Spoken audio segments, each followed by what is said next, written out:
7:31 Central African Time. Hello and welcome to Network. My name is Siphumelele Zondi. Now, Johannesburg is hosting its first social media week in a few months. These have taken place all over the world. Tonight, we'll find out what social media week is all about. We'll hear a bit about Telkom's possible plans to have more Wi-Fi hotspots. We'll also find out the latest on Britain's news of the world hacking scandal. We have loads more for you. Network is a live program, so find us on SABC Network on Facebook and Twitter. It's News Network at sabc.co.za on email. Let's start with your social media and technology news.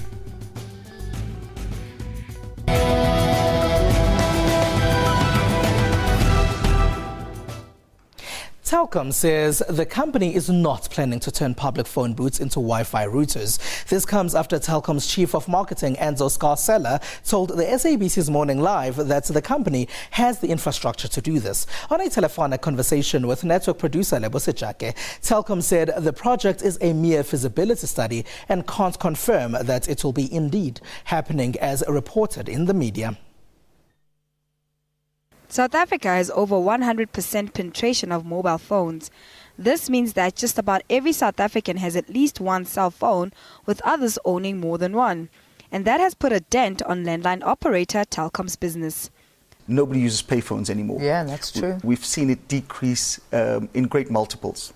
To respond to this, Telkom says it's currently conducting a feasibility study of converting public phone booths to hotspots for internet connectivity. The idea, which is in its infancy, is to say we've got the infrastructure, we've got cables going to that payphone, and the next phase of connectivity is data rather than voice telephony. Telkom told Network that what they are doing is just to test whether this will be possible. In his interview, Telkom's marketing lead said if this does happen, then individuals will be able to be connected to the internet within a 10-meter radius from a payphone. Telkom says this idea is still under discussion, therefore cannot advise on rollout dates. Judgment has been made in the long-standing case against Vodacom regarding the popular and lucrative Please Call Me service. It was in March of 2001 that South Africans were introduced to the product that made it possible for customers with airtime to be requested to call those without airtime. The idea was pitched to Vodacom by the company's then employee, Kosana Makate. But a High Court ruling in Johannesburg on Thursday found that Vodacom was not liable to compensate Makate for his idea. The court said, "We know for a fact that the Please Call Me service was pitched to another Vodacom employee by Makate because Vodacom had given credit to him in its newsletter email." Makate pretty much lost the case because being given credit in an email did not meet the criteria for evidence that an agreement was in place between him and Vodacom. Vodacom has a policy to not compensate employees for their ideas, which may be lucrative above the normal salary they're paid. Makate will be appealing the ruling. Huawei is releasing the SN-P7 phone in South Africa tomorrow. This comes after falling short of the demand of the P6 last year. The Chinese tech giant is hoping to do things better this year. Huawei is a company from China. As a result, it has to work hard to promote its devices as high-end products and not cheap products that China is known for. Last year, the third largest technology company released the SN-P6. Now they're following it up with what they say is an updated version, the P7. A good problem to have is not being able to cope with demand. And that's exactly what we experienced in most environments with the P6. We've planned considerably better, I believe, with the P7. The Huawei SN-P7 will retail at about 7,000 Rand. If, however, you do compare to some of the competitors in the market, I think we, while being competitive from a spec perspective, we are in the region of 30% cheaper. The Android phone has a sleek design found on the P6. Probably the most interesting inclusion is the glass back panel. The clock is ticking for African countries to complete the broadcasting digitization migration process. This will help Africans receive better quality TV. The deadline set by the International Telecommunications Union in mid-2015. That's in less than a year. Let's go to Zimbabwe now to find out how the country is doing in the process of converting to digital migration.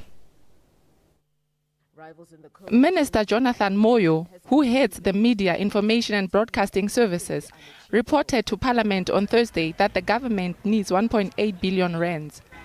This figure will go towards migrating existing transmitters and the studios of the national ZBC, the Zimbabwe Broadcasting Corporation, to digital broadcasting.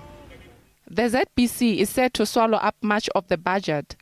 Digitizing the ZBC alone will require over 700 million rands, with an additional 50 million to help kickstart digital programming. And then there is also the huge ZBC debt the government will help pay for. R500 million will go towards servicing that debt. An additional 100 million will be spent to skill ZBC employees for digital television. The government is expected to auction long-term evolution spectrum to mobile operators for broadcasting in order to finance the complete digitization migration.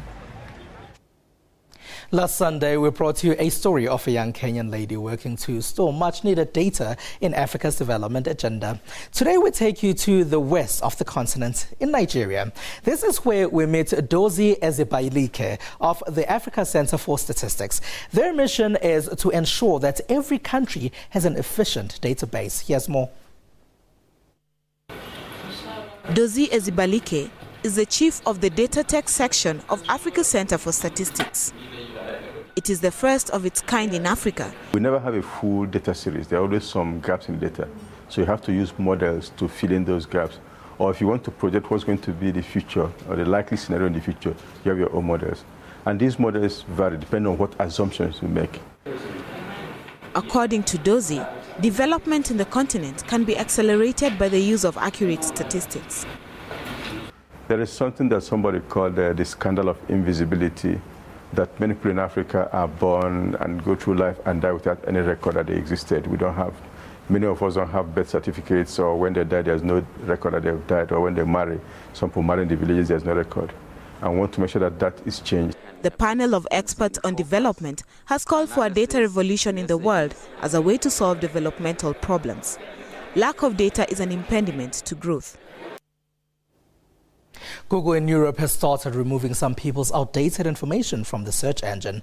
This is after a European Union May court ruling that says outdated information can be removed on request. Now, new grievances of censorship are flooding in from various media houses in Europe. Following a strict privacy ruling made in May by the European Union's High Court, Google says it had received 70,000 removal request applications by the end of June. The tech giant has complied with the court's decision and has begun taking down individuals' personal information from their search engine. However, there are some grey areas to the story. At least 3 British media, including The Guardian newspaper and public broadcaster BBC, say they have been notified by Google that links to some of their articles have been removed from search results in Europe. The Guardian says 6 articles have been removed in what the newspaper calls a challenge to press freedom. The BBC says 1 blog entry was removed, while the Mail Online saw 4 articles removed. This looks like yet another conundrum for the European Union to solve. The former media chief for Britain's Prime Minister David Cameron has started serving prison time for phone hacking. Prior to his job at London's most important address, number 10 Downing Street, Andrew Coulson was editor of News of the World. It's when he was there that he's been found guilty of tapping into phones of high-profile individuals in order to get news stories. News of the World was owned by international media mogul Rupert Murdoch. This is Andy Coulson.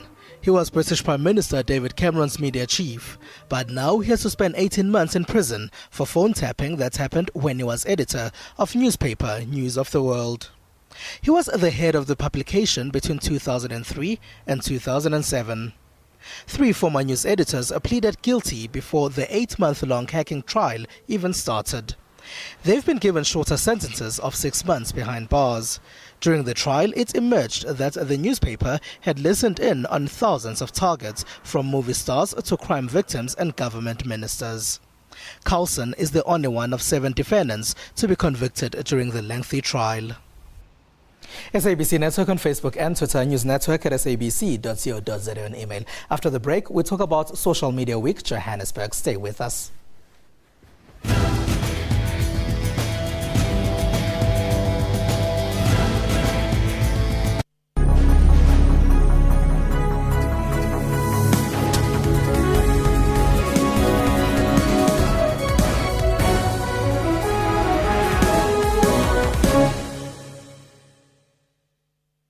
No more queues. Apply online for UIF benefits. ufiling.gov.za. UIF, working for you. We've seen the last of you in politics. I don't know. No, I'm just okay now with the work that I'm doing. Let me just do one thing at a time. So I don't have any plans for politics. Watch Question Time with me, Mpho Tsedu, Monday to Thursday at 5:30 p.m. on the SABC News Channel.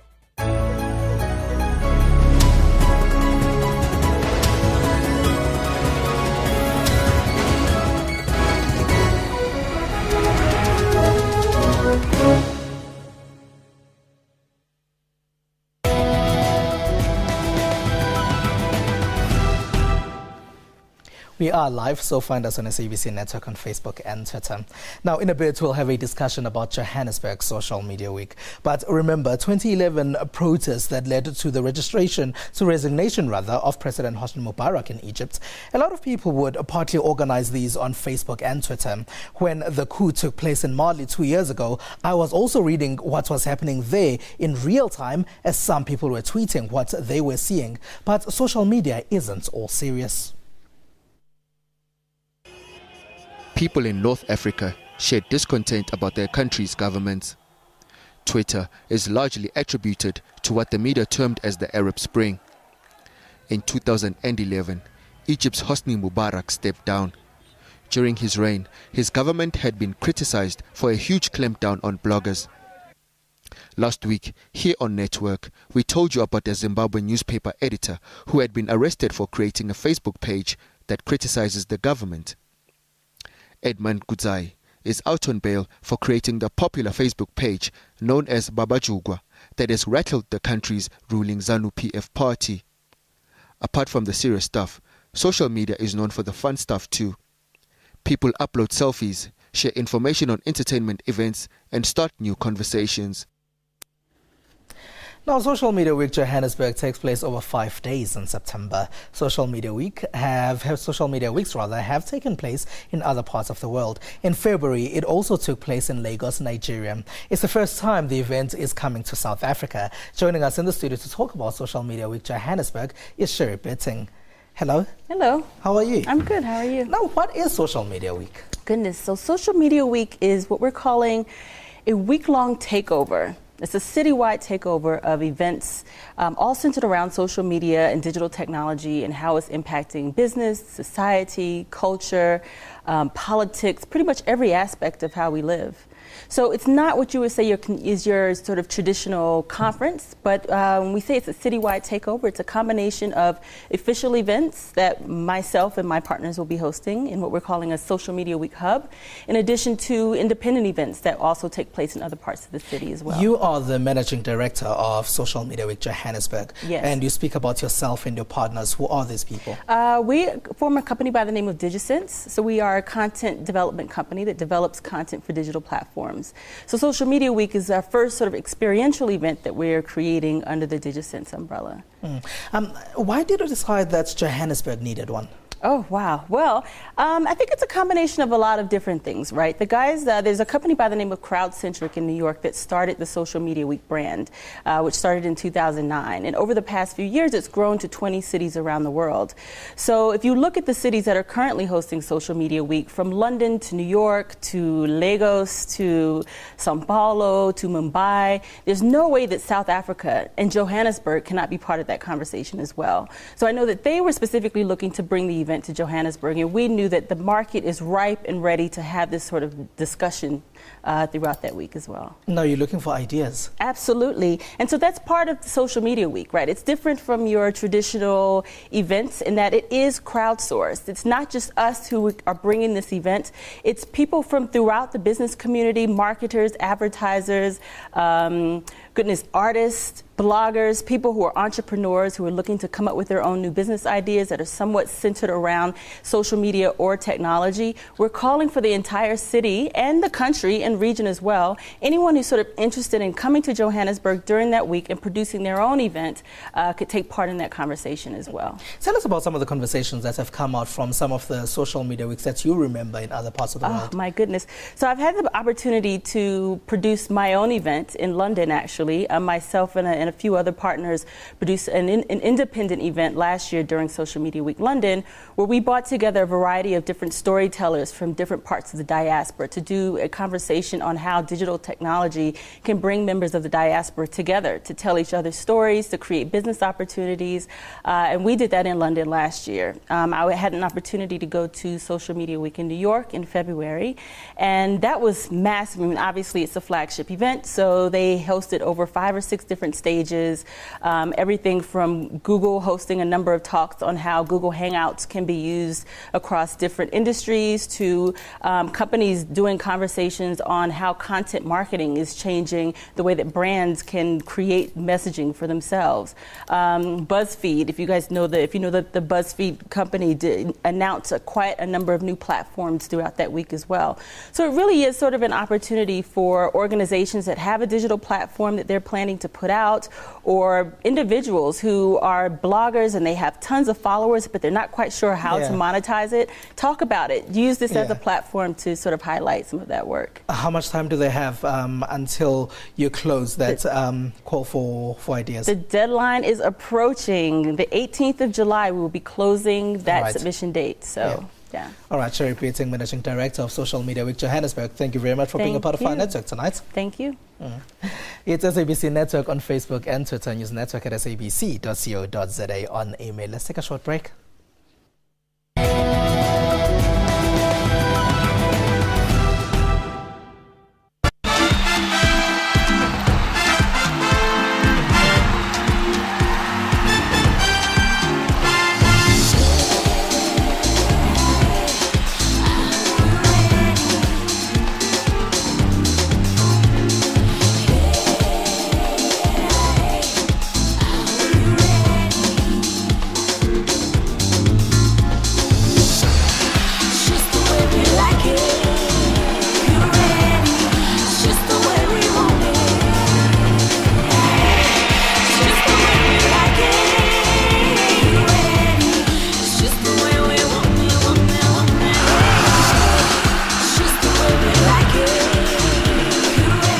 Catch all 64 games of the FIFA World Cup live from 12 June to 13 July on SABC TV and our 19 radio stations. SABC, the official broadcaster of the 2014 FIFA World Cup Brazil.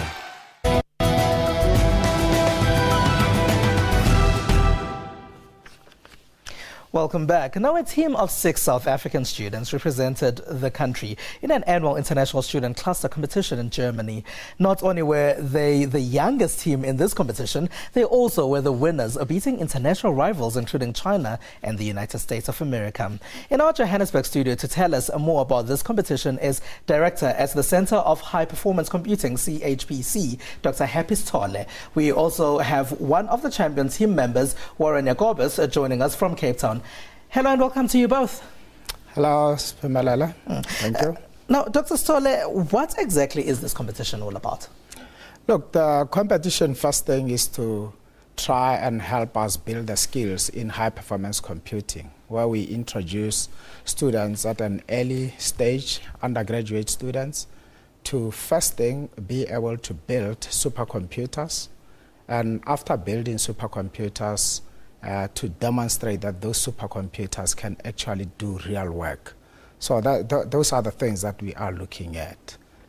And how do you pick the students that go on to be a part of this competition, the students that went to Germany, for example? Look, we first start off by inviting students from all universities to put proposals on what they can be able to build, and we select those students. Like just this week, we had a team of 80 students who were going through this process, and they come up with the designs of supercomputers. We take them through the basics of what a supercomputer is, and from there then we select the students that will go into a national competition. Last year we had a team of 6 teams of 4, and from there then you narrow it down. Yeah, the team that comes up with a best design that actually works, we select from that team. Warren Jacobus, you joining us from Cape Town. Do you remember that process when you wanted to be a part of this? Yes, it was very stressful, but exciting at the same time. It's something I'll never forget. Warren, what kind of preparation goes into something like this? Well, after we won the national competition, we were sent through to Dell's headquarters in Austin, Texas, where we received training from HPC experts there to help us build our cluster. And yeah. Tell us about your design. Well, our design comprised of 8 servers, 2 CPUs in each with a GPU in as well. And yeah, we dubbed that Mzansi machine. Dr. Sithole, you have partners in the technology sector in South Africa. Is it difficult to get these people on board, and tell us how they're involved? No, I think at the beginning when we talked to a number of companies who design computers, it was not very difficult really to sell the idea. And we started first with Dell, who supported our first competition. And after the successful team in Germany last year in 2013, then we had other teams coming up. So last year in Cape Town during the competition, we had Dell, we had HP supporting one team, and also Cray supported a team. So we are getting more interest, even other companies now coming. But I would say Dell went a long way because they even took the students to their own research lab. So they are really involved in it. It was the second time that South Africa was participating. Last year was the first time. What made you decide last year that you wanted to be a part of this competition? Look, mainly we were driven by the whole thing about building the skills and getting more students getting into HPC. So that's what drove us to start off with this initiative. So last year we had our first entrance in the international, and I would say also with very young students, undergraduate students, second-year students from universities, and they won the competition. It was the first time they entered. So, Warren, being in Germany for the International Student Cluster competition and seeing other teams from around the world, was that not daunting? Yes, it was very intimidating, but you know, in the end, we worked hard. We worked from morning till night, and at the end of that, it all paid off. And from the designs that you were seeing, Warren, in Germany, would you say that South African designs are on track? Definitely. It won the competition after all, so yeah. All right. Now, Dr. Sithole, what happens? Look, I think from this, is what we can be able to see is that our students in South Africa are up to the challenge. They can go up there and compete with the rest of the world. And having this 2 years in succession, being able to come up with designs that are tops, it shows that we've got the real talent. So we would really like to build up on this. And this competition is happening annually. So this year we have got our annual HPC conference. It's going to be happening in the Kruger National Park, and we are saying it's HPC in the wild.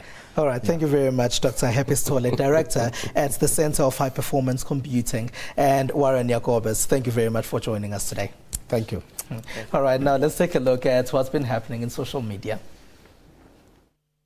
Malawi is celebrating 50 years since independence from Britain.